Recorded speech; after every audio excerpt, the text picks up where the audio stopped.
All right. Hey everyone. Welcome back to another weekly Monday News Live. If you're new here, I'm AK.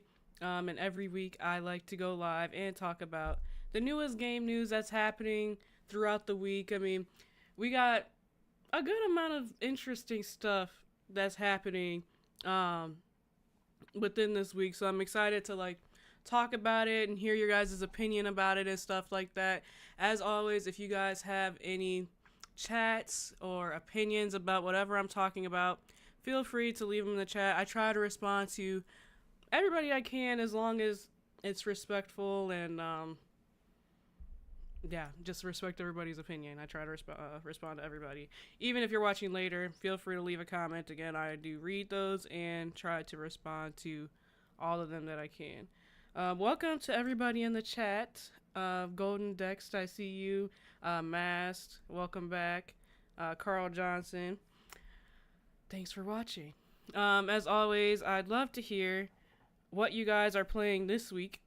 If you guys don't know, I've been playing Assassin's Creed Shadows for a hot minute.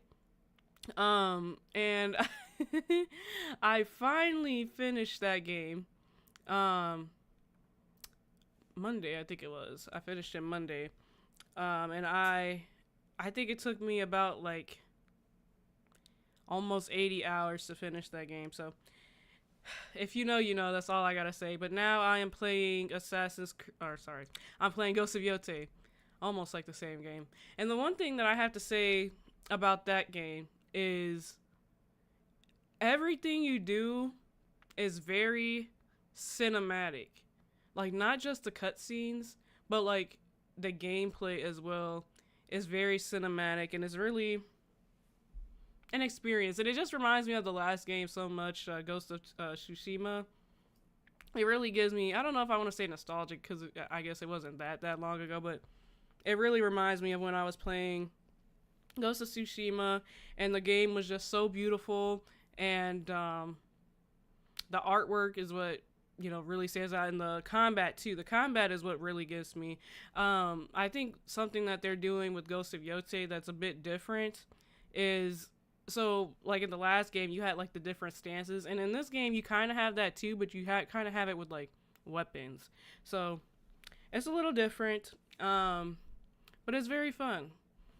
So yeah, I'll give you guys, I'm probably gonna do a Assassin's Creed Shadows review for my video this Friday. If you guys want to watch it, check it out. If not, I don't know. I feel like there's so many people that was kind of iffy about Assassin's Creed Shadows, so it'll be an interesting one to put out for sure. But if you want to watch it, I should have it out this Friday unless something changes. But yeah, let's get right to the news. So, I don't know if you guys have ever heard of the Galaxies Showcase. Honestly, this year is the first year that I'm hearing about it. I guess, a lot of games just decide to reveal their games at this showcase.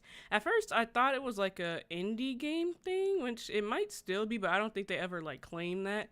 But I was looking into it, and I found a few games that looked kind of interesting that I wanted to share with you guys for different reasons. So we're not gonna look at every one of these here, but I just wanted to show a couple that I thought was interesting.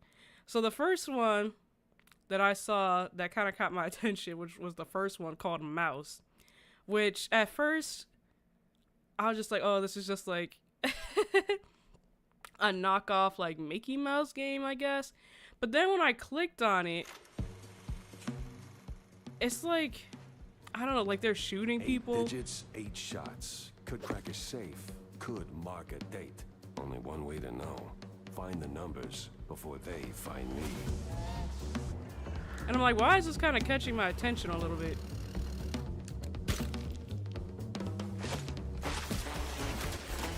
Beat it, Gumshoe.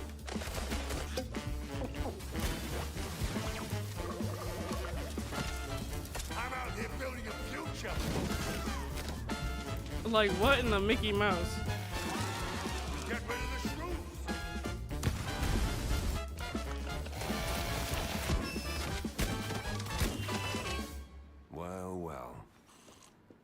Guess that just made my day.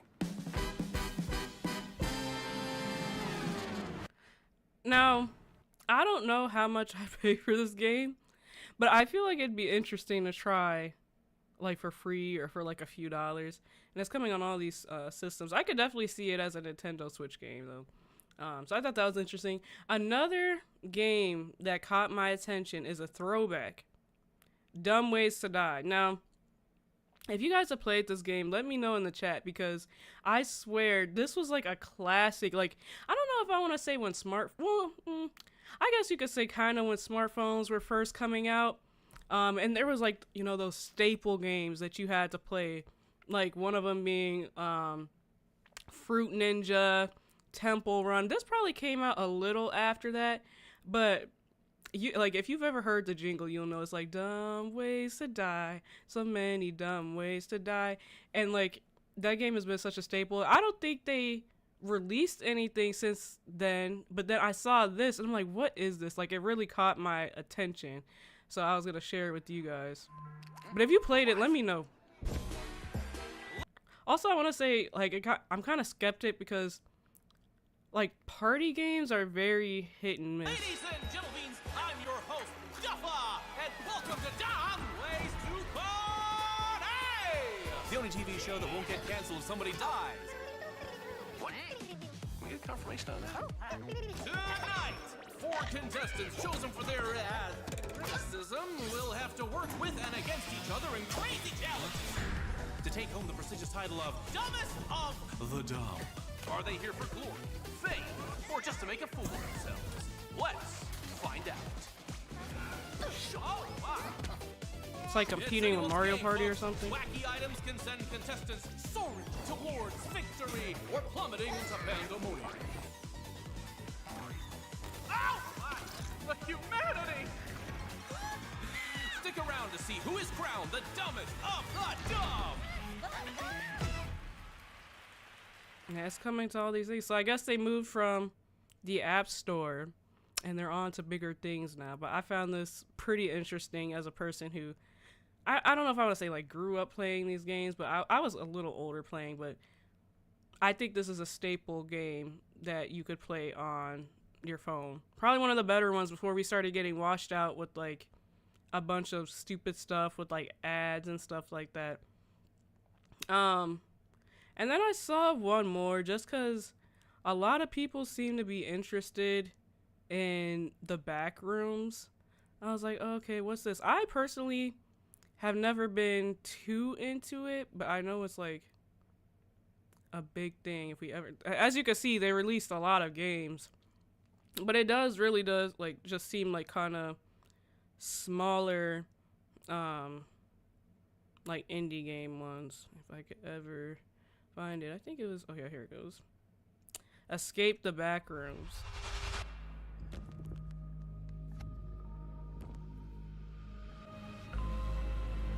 Yes, definitely. I got such nostalgia vibes looking at that game.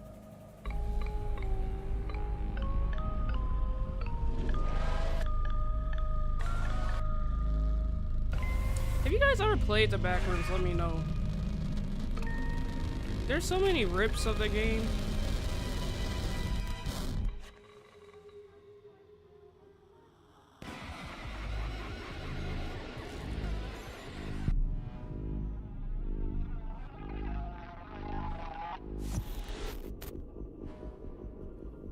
Give us nothing. But I mean, that's kind of what the Backrooms are anyway. I feel like they kind of give us nothing all the time, but then sometimes it's like it gives us nothing, but then at the same time it gives us everything. So I don't know. I feel like a lot of these games, if you guys ever heard of the what's that game called, PT? I feel like Backrooms is almost like PT, where it's like very like minimalistic, but yet the minimalistic is like so creepy at the same time. That's kind of what Backrooms remind me of. Like, you'll never know what you're gonna run into and stuff like that. Alright. On to the next piece of news. I'm not gonna talk about this too much because it's kind of explanatory, but Assassin's Creed Shadows is going to be on the Nintendo Switch too, which is interesting. I'm assuming there's other Assassin's Creed games on the Switch. Because I don't think this would be the first one. Yeah, they have a lot of other ones that's on the Switch. I guess it just kind of piques my interest because Nintendo isn't usually known for like having games with such a high like caliber of graphics and like, I don't want to say gameplay because that would be accurate, but like I feel like they usually don't have these types of games, but they do have other Assassin's Creed games on there if you're interested. But it's coming to Switch 2 on December 2nd for $59.99, which is a price cut from what it is on the PlayStation and Xbox. So yeah, if you guys are interested in that, again, I will be doing my review on the game a little later, or later this week, I should say. So, just a little quick tidbit. Now, this next one is going to be kind of funny. So, as you guys know, there's been a console war or console wars going on for years, people like to say. And a lot of people are now declaring that the console wars is over because Halo is finally coming to the PS5. And I think a lot of people have been asking for this. And Xbox and PlayStation butt heads all the time. So everybody just thought that like, oh, it's never going to happen. It's never going to happen. But it looks like it might be happening now. So Halo Campaign Evolved is releasing on PlayStation 5. PlayStation 5 is finally getting a Halo game, Halo Studios confirms. The battle between Xbox and PlayStation has gone on for almost 2 decades. Each company would try to outsell the other in consoles and games. However, despite all that the Sony-backed company had, Microsoft had Halo. The premier FPS multiplayer series was seemingly undefeated even at its lows. Now Xbox has brought exclusive franchise like Gears of War to PlayStation 5 as Golden Goose had been let loose what the heck, from the cage. I think that goes to say too, I think a lot of people have not been like happy with Halo. So I think they're trying to get all the money they can from it. They probably are seeing that like, oh, it's not making a lot of money just on Xbox or whatever, so let's push it to other consoles and see what it could get. So at the Halo World Championships, Halo Studio confirms that Halo Campaign Evolved will launch on the PlayStation 5 alongside Xbox and PC consoles. The news appears at the end of the trailer shown above, which reveals gameplay of Combat Evolved Remake. Furthermore, all upcoming Halo games will release on PlayStation consoles. However, it's unknown if other titles like Halo, the Master Chief Collection, and Halo Infinite will come to the Sony console. The game, a remake of Combat Evolved, releases in 2026, which is next year, but there's no release dates. In addition, crossplay is now in the game, letting you play with players from other consoles, which is kind of cool. I assume that, I guess I kind of assumed that would be a thing anyways. Despite the competitive nature of the two companies, Halo, or having Halo on the other console is a good thing. And I want to say too, I feel like PlayStation is kind of just like dwindling themselves. I really feel like PC is kind of on the rise nowadays. So I feel like they're both kind of just struggling. As we've seen with other games like Final Fantasy XVI, staying exclusive can hurt sales and restrict player bases, and that's just what I was talking about just then. With Halo Campaign Evolved coming to PlayStation, more people can finally experience the series the way many of us had back in the day. So, let's see what this is. I don't think, yeah, it's only like a minute and a half.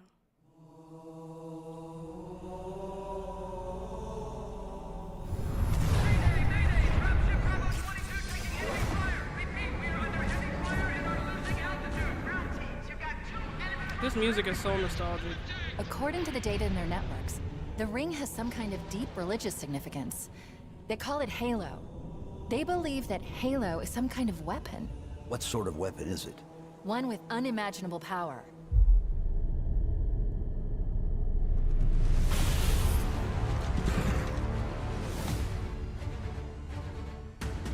Chief, you gotta find the cartographer. We'll keep him busy as long as we can. Fire Team Charlie, we're on our way. Touchdown! Hit it, Marines!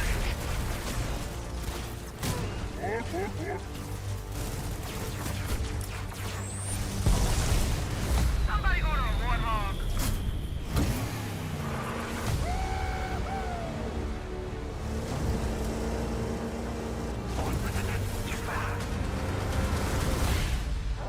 The Covenant are putting up a real fight.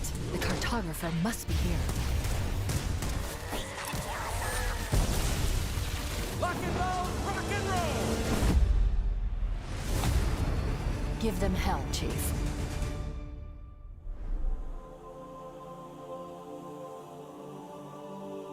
Man, playing this back in the day, I don't know if I played this right away, but I definitely did play it at some point in my childhood. But playing this on Xbox back in the day was for real a vibe. It was such a vibe. It was such a time. I don't think I mean, because I had to have been fairly young playing Halo. Let me see, when did this come out?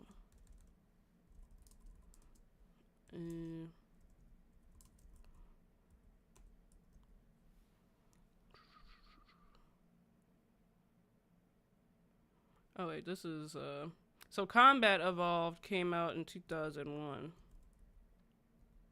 But I think that's just, yeah. So Combat Evolved came out in 2001.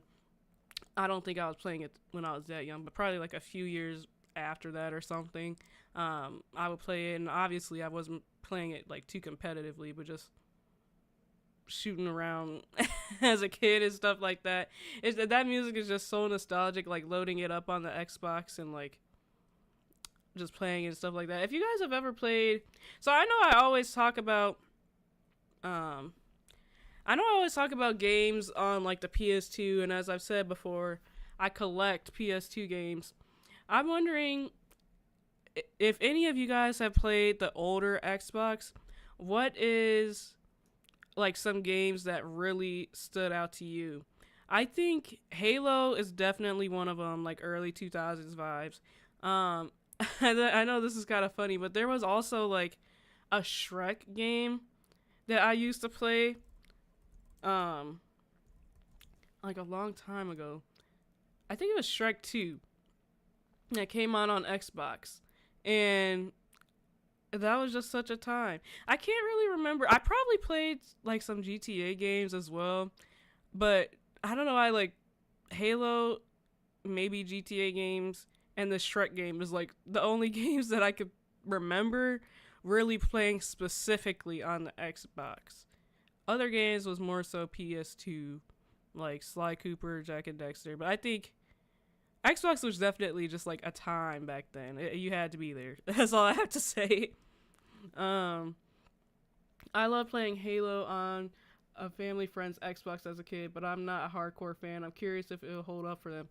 Yeah, Xbox, I definitely think, like I said, was a time. Like, I feel like they kind of were, people are going to hate me if I say this, but I feel like they were kind of superior in the 2000s a little bit, like for a peak time. They just had that fun factor. I don't know. I mean, I think they're definitely trying to revive themselves with doing this. I could tell you that. And I'm curious to see if it's going to work out for them. You know, that's all I got to say. I think they are trying to revive themselves a little bit, though. But with that being said, we have the roles a little bit reversed now in this next story. God of War and Insomniac's Spider-Man will be playable on the next Xbox console. That's really surprising because I can kind of see why Xbox would put their games on PlayStation. But for PlayStation to now put their games on Xbox, that's a conversation to be had. That's surprising. Xbox players will be able to access PlayStation exclusives like God of War and Insomniac's Spider-Man series on the next console. The latest reports state the next-gen era for Microsoft and Sony is on the horizon, despite the fact that many developers continue to support last-gen consoles like Xbox One and PlayStation 4, which is crazy considering we're so many years into the PlayStation 5. It's crazy that we're still getting PlayStation 4 games, but if you guys follow me on TikTok, I made a TikTok about this, but they are starting to phase out a lot of PS4, I guess you could say games, but also like features and stuff like that. So they are starting to dwindle down on that. So if you are still using a PlayStation 4, I don't know if I want to say buy a PS5 now, because I feel like we're at the end of the cycle, and honestly, I don't know how many more games we're going to be really getting on the PS5 realistically, but be aware that stuff is starting to dwindle down on the PS4. You'll be starting to lose access on a lot of stuff, and I do report that stuff on my TikTok. If you are interested, you could go follow me there, but when I find out, I post it there. So Xbox One and PS4, and there looks to be a titanic shift in the terms of exclusive titles, which, yeah, that's crazy. Xbox has already maneuvered away from first-party exclusives, bringing the likes of Starfield, Forza Horizon, and Horizon 5 and Halo to PlayStation. And that's kind of what I was saying before. While Sony has eased slightly, as indicated by the release of Helldivers 2 on Xbox earlier this year, there are still some big expectations, notably on PlayStation's side, with the likes of God of War, Insomniac Spider-Man, and Ghost of Tsushima, but that's not set to change in the new era. So, I think this is just probably repeating what I already said. This is just a quote. You'll be able to run PlayStation's PC titles like God of War, Ghost of Tsushima, and Spider-Man on the next Xbox purchase via Steam or Epic Games.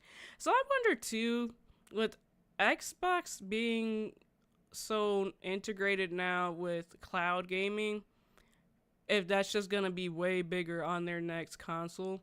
Because they specifically say Steam and Epic Games. Because that's one thing that a lot of people are mad about the handheld that they just released.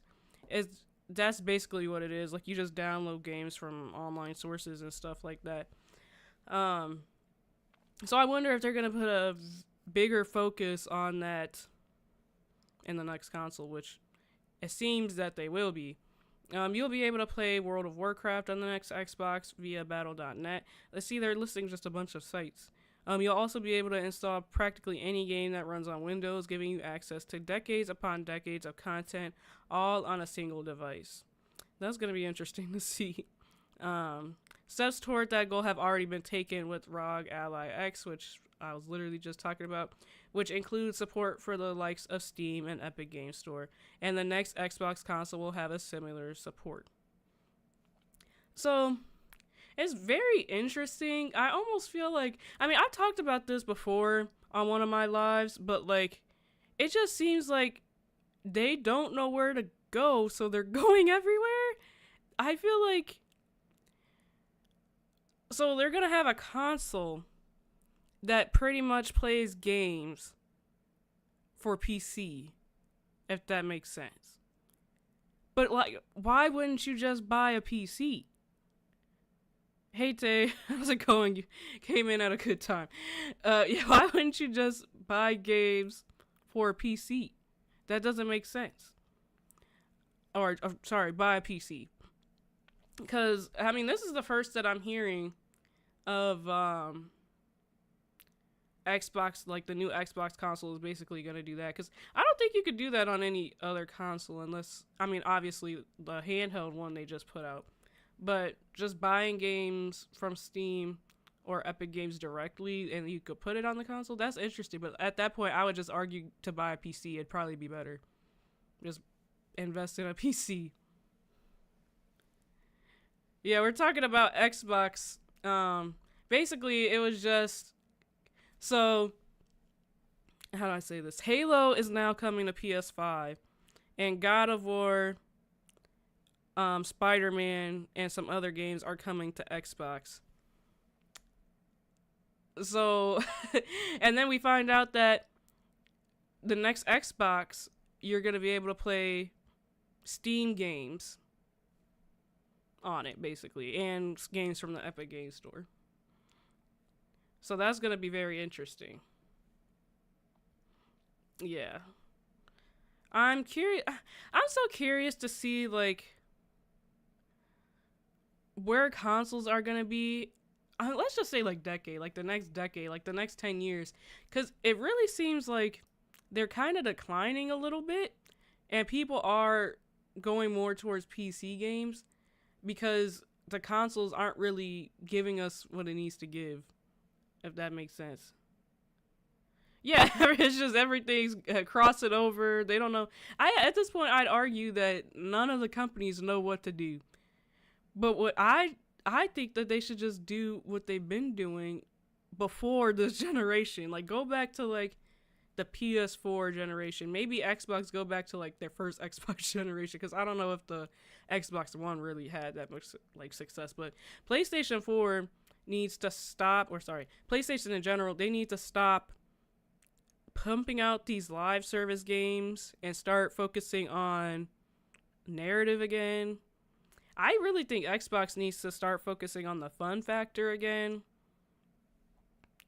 I don't know. I think everybody's just too afraid to step outside the box and lose money, which is understandable, but what they're doing now ain't getting them no money either, so hopefully they're listening. Hopefully they learn. You like the exclusive era better. Everything needs to stay on its respective platform. And yeah, in a way, I agree.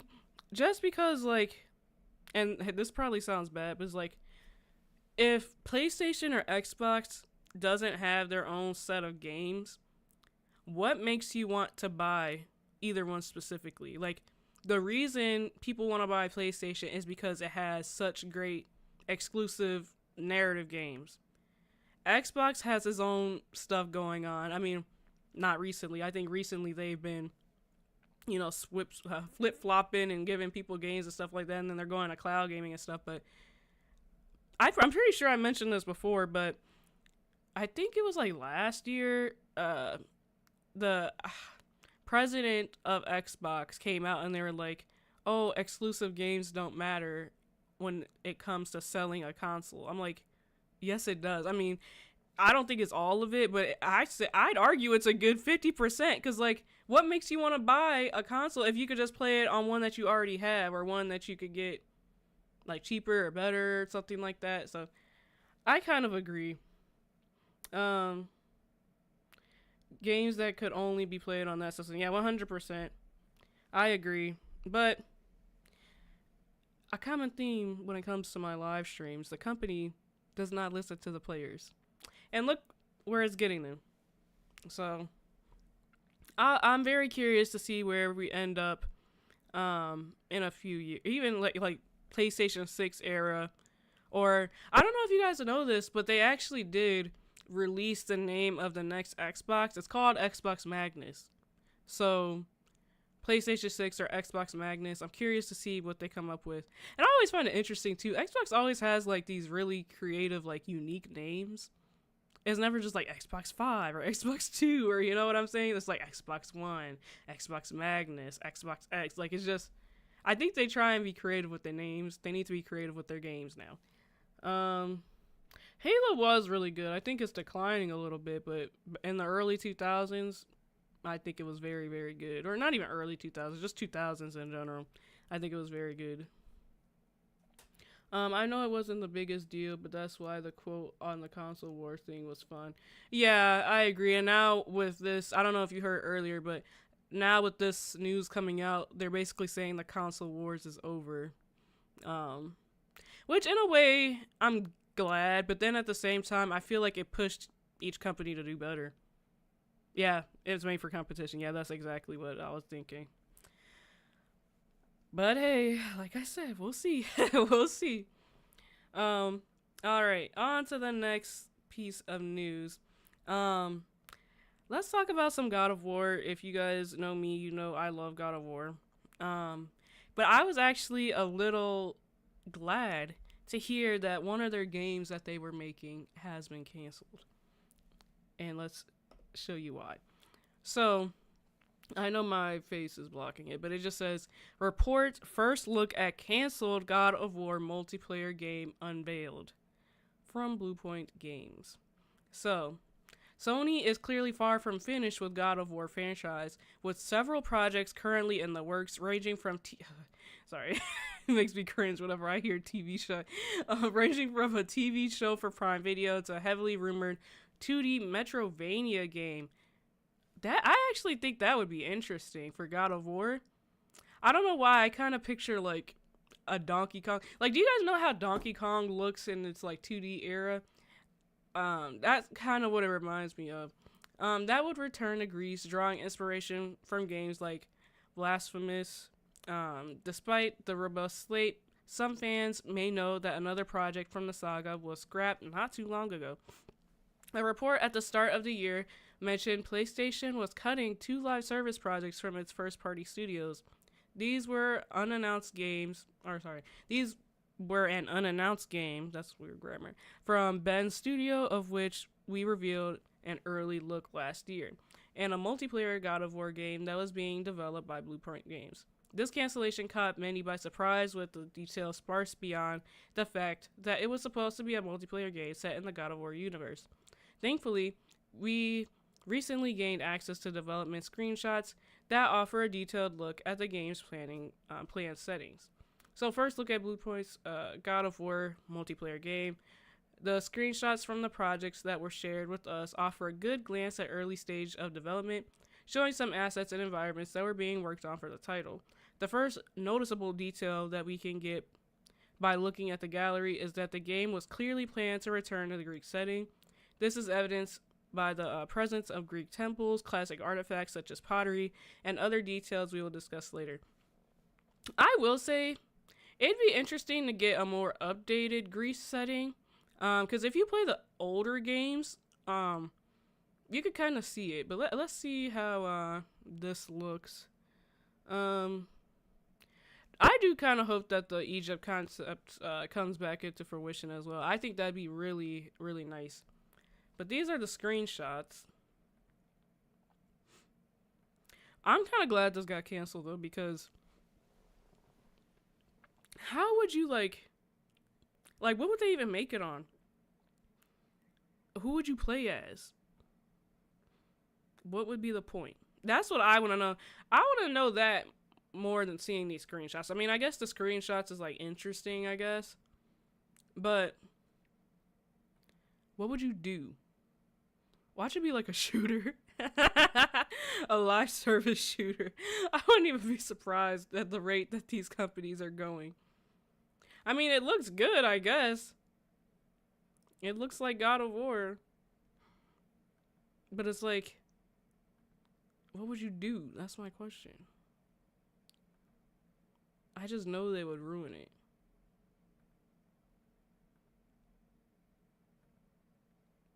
I mean, it does look a little stale, but I guess this is just early renders of it or whatever.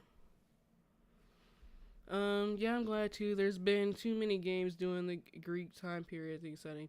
Yeah, we have gotten a few like that. I wouldn't say it's as much as Japan though. Japan has been getting a lot of games. That's why I was kind of nervous to play Ghost of Yotei right after finishing Assassin's Creed Shadows, because I was really scared. I'm like, I just played pretty much the same game, and I kind of got tired of it a little bit. But actually, when I got in Ghost of Yotei, I was pleasantly surprised. It's not as bloated as Assassin's Creed Shadows, and it's more focused and cinematic and stuff.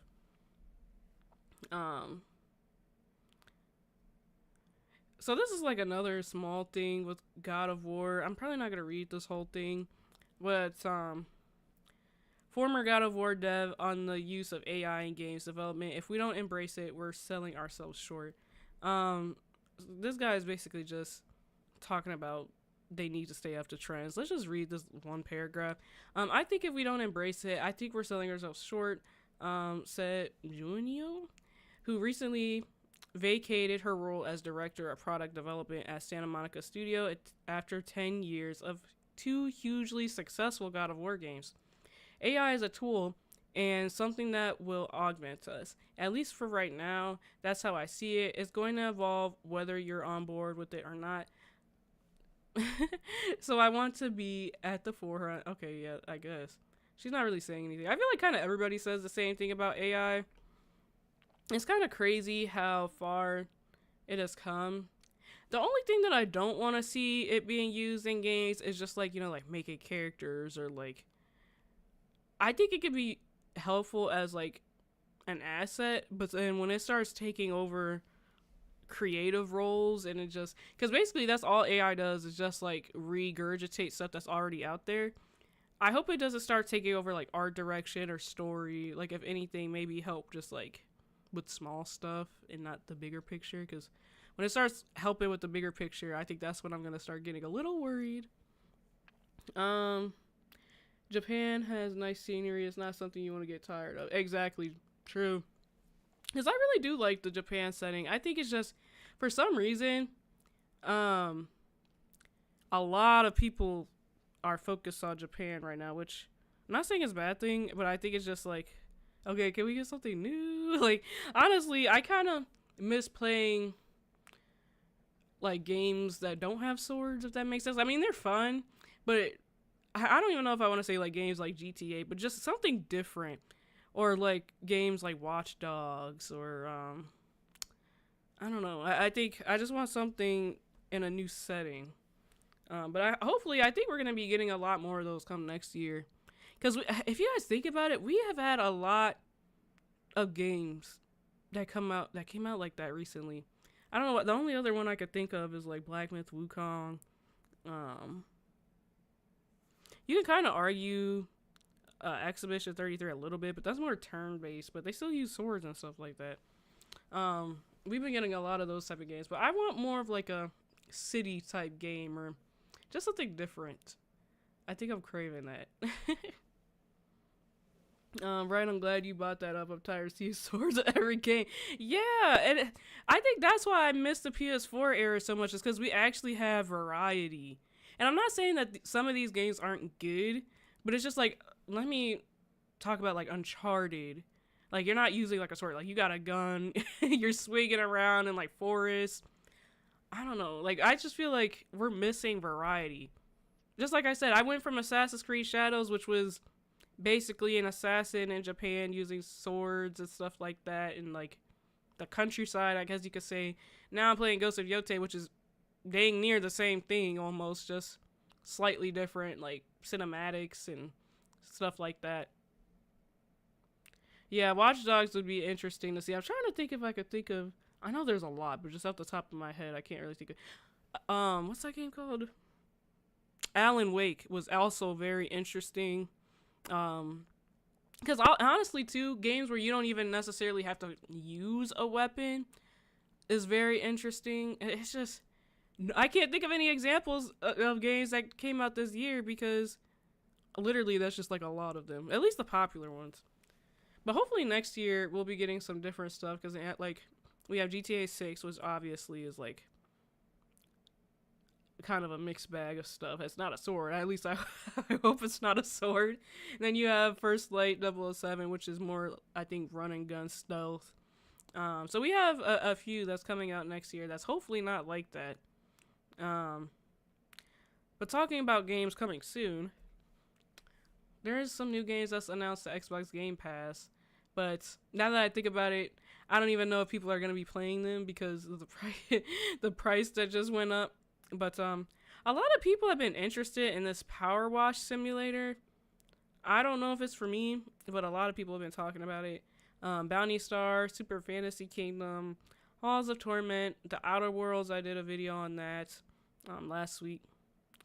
Football Manager 26, is this like a knockoff? I don't even know. Football game. And then 1,000 times resistant. So if you guys are interested in any of that, there you go. All right, so this one, this next story I found also to be kind of interesting. So for any of you who are fans of The Sims and you've been in the know about this whole EA stuff that's been going on. It's been a lot going on with EA, and I mean, I think you could kind of see them dwindling a little bit just within the last few years. I mean, they announced that they're not making a new Sims game. They're not making the Sims 5 because they don't want people who spent all their money on the Sims to basically have it go to waste, which I think is BS. I think it's BS. If they really cared that much about people wasting their money, what they could do is just make the packs for the Sims 5 also, and then just have it all transfer. Maybe find a way for it all to transfer or something. I think that's just an excuse that they pulled off because everybody wants a new Sims game. They're just not making it. And then on top of them not making a Sims games, they have been like really bad with microtransactions in a lot of their games, mainly their sports games that they make and stuff like that. And then they just made a sale. They sold the company off to some random company that a lot of people are mad about. That's a whole another deep dive that we'd have to get into another time.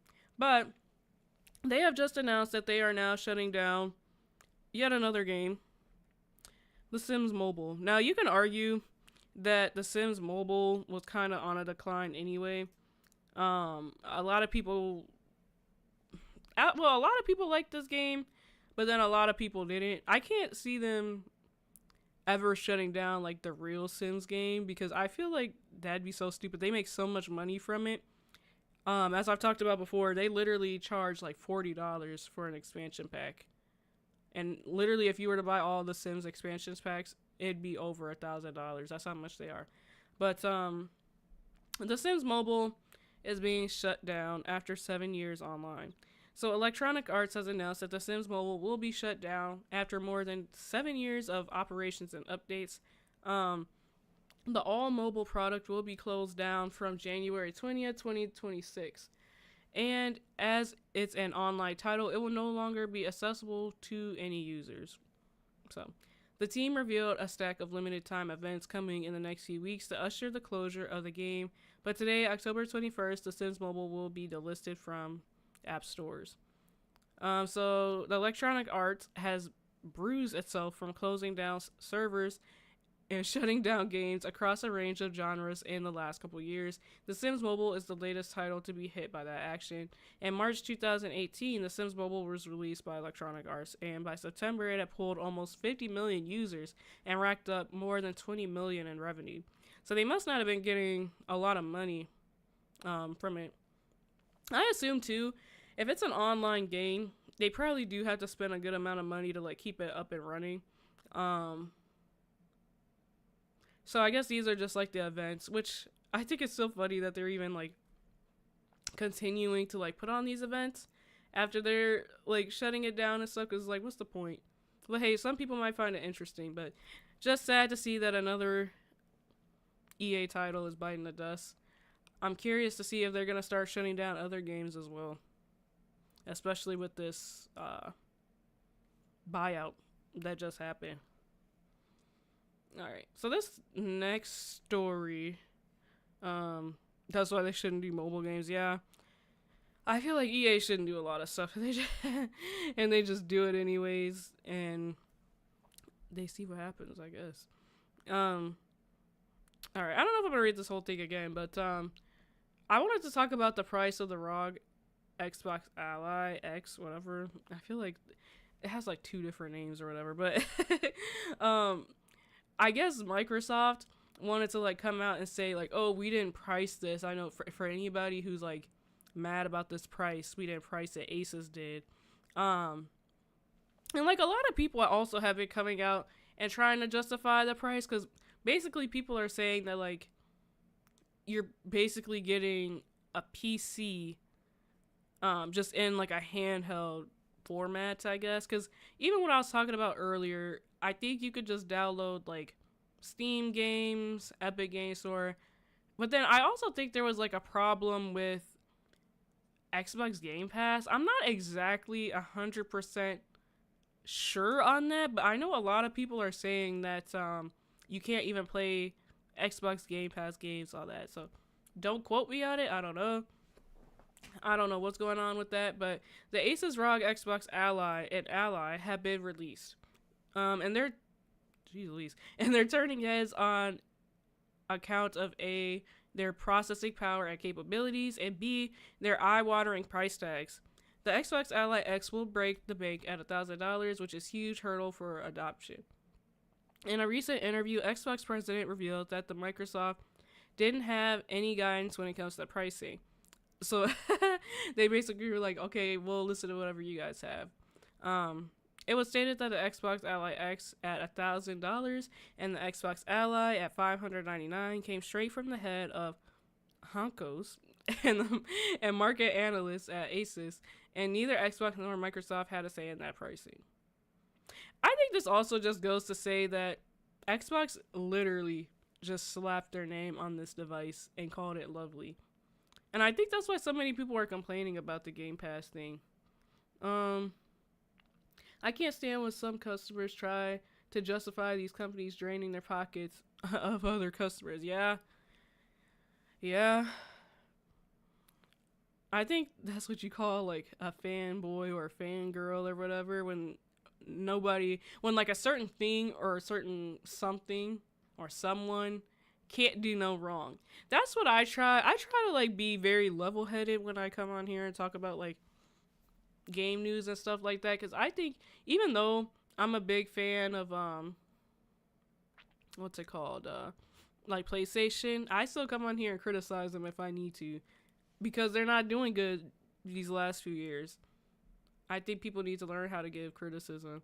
Not everybody's perfect, you know. The Asus ROG Xbox Ally is a phenomenal piece of equipment offering cutting-edge handheld capabilities on a device that's comfort redefined.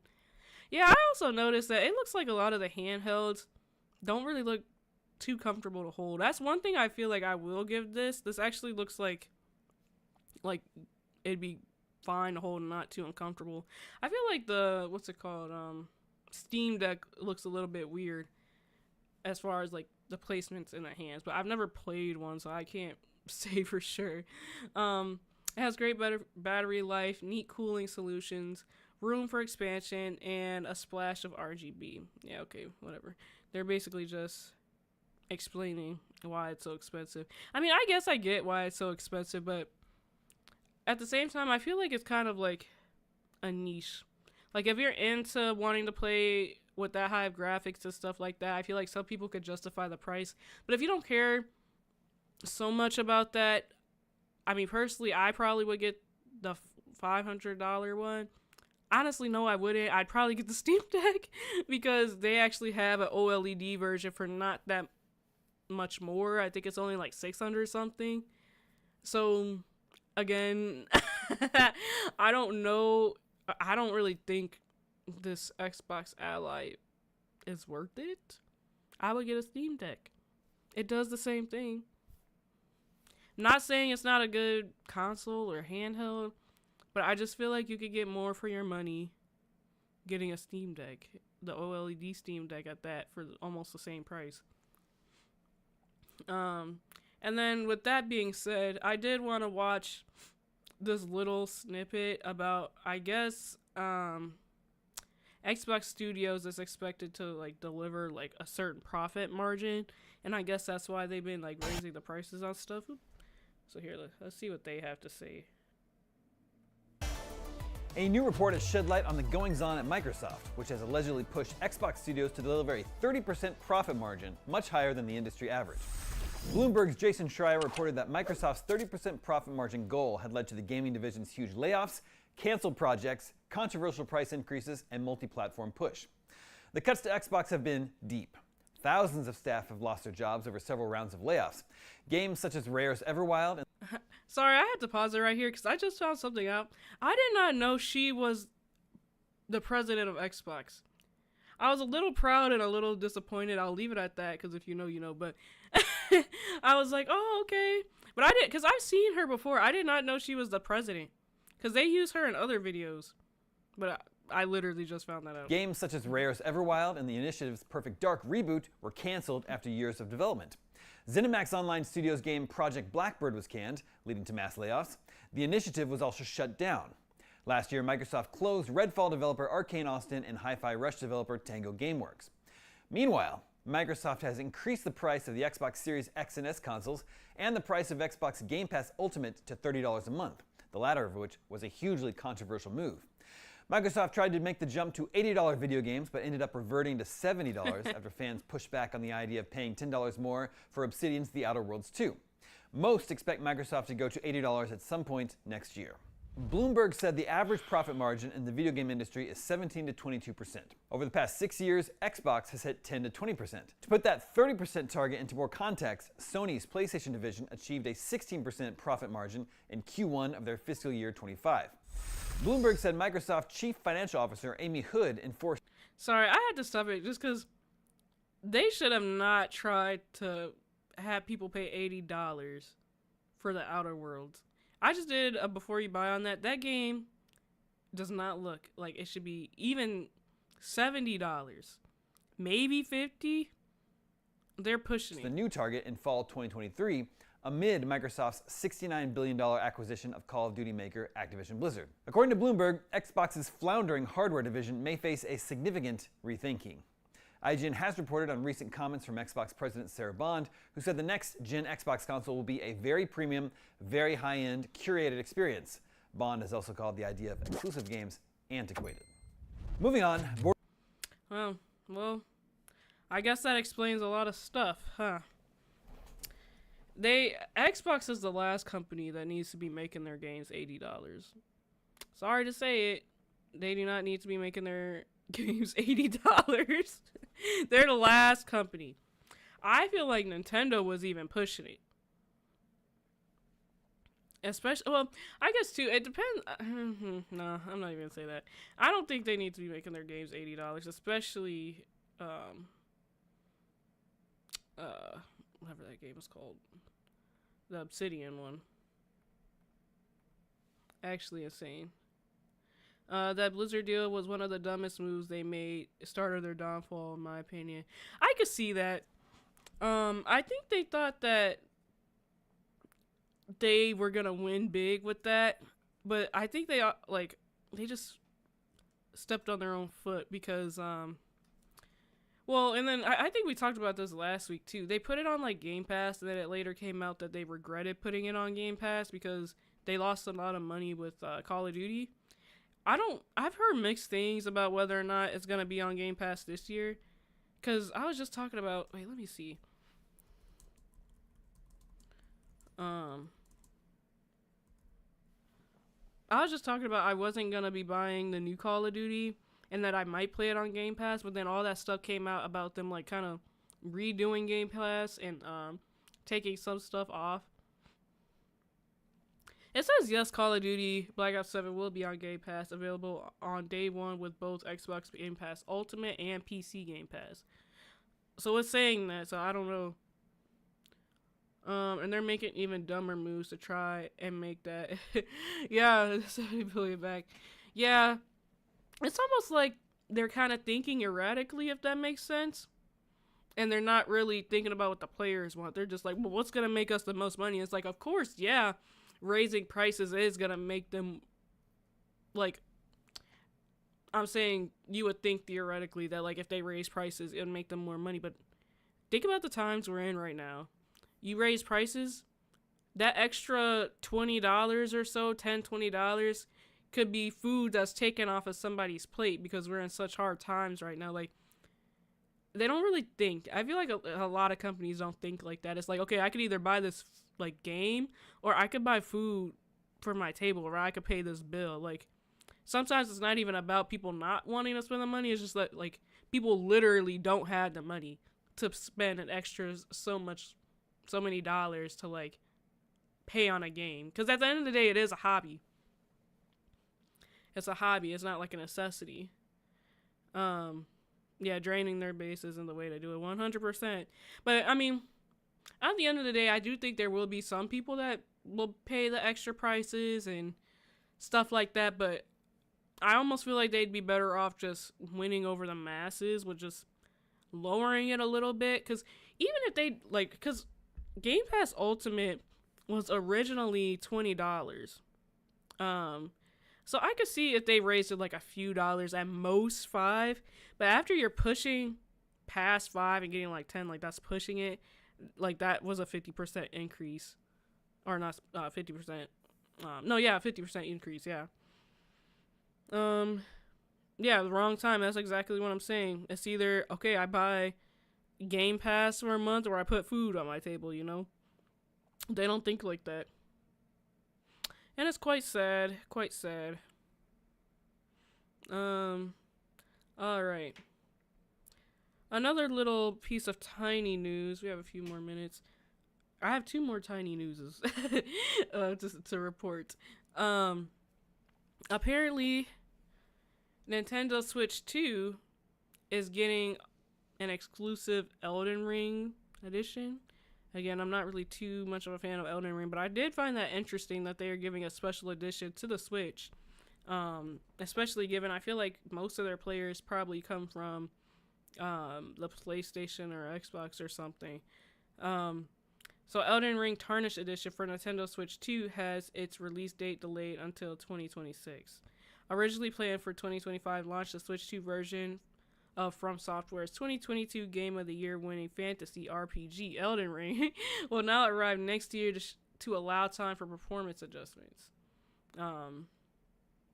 Yeah, I've noticed too a lot, like Nintendo's Switch 2 is pretty much getting a lot of games this year that I never really thought that they were gonna get, like Resident Evil, Elden Ring, Assassin's Creed. I mean, they're coming a bit later, but honestly, I'm surprised that. I mean, I think they said that the Nintendo Switch 2 has the same power as either the PS4 or the PS5. I feel like it was PS4. So I guess if it has the same power as the PS4, then maybe I could see it. I don't know, but very interesting. I'm kind of curious to see how it'd look. And then the last little piece of little news I have to talk about, or want to talk about, is apparently Steam is getting a new feature. And I've been wanting to talk a little bit more about Steam because, like I said, a lot of people have been buying their own PC and just playing their own games, as opposed to buying a console and paying a lot of money, you know, for each thing or whatever. But Steam's new personal calendar feature helps you discover new games. Steam's personal calendar will help players discover new and upcoming games through a schedule of upcoming releases and personalized recommendations. Personal calendar is a store feature that will be available as a Steam Labs experiment. This will allow the company to gather feedback and make more improvements to this tool. So they're basically reading your data. It will show players not just recently released games, but also upcoming games, and it has been filtered down to a collection that Steam believes the player is most likely to be interested in.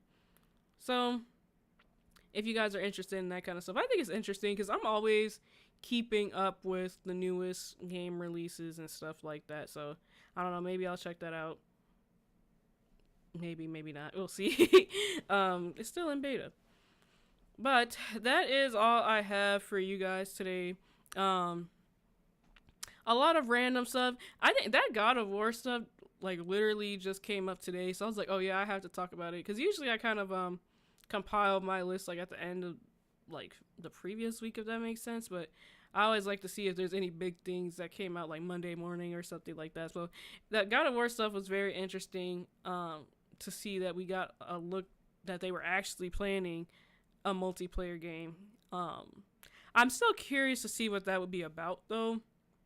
I don't know, because if it's like a shooter, I doubt it would be a shooter, because what the heck. I mean, I wouldn't be surprised, but it'd be so stupid if it was a shooter.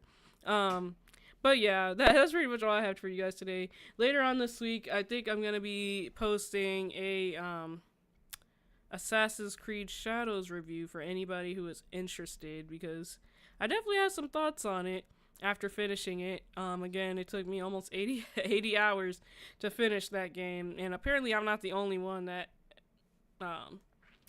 was kind of dragging through it, because a few people reached out to me and were like, oh my gosh, like, how'd you finish it? It's so long. But yeah, I'll be coming out with that later this week. And I will be back next week for some more game news, same time. Thanks for watching, and I'll catch you guys next week. AK out.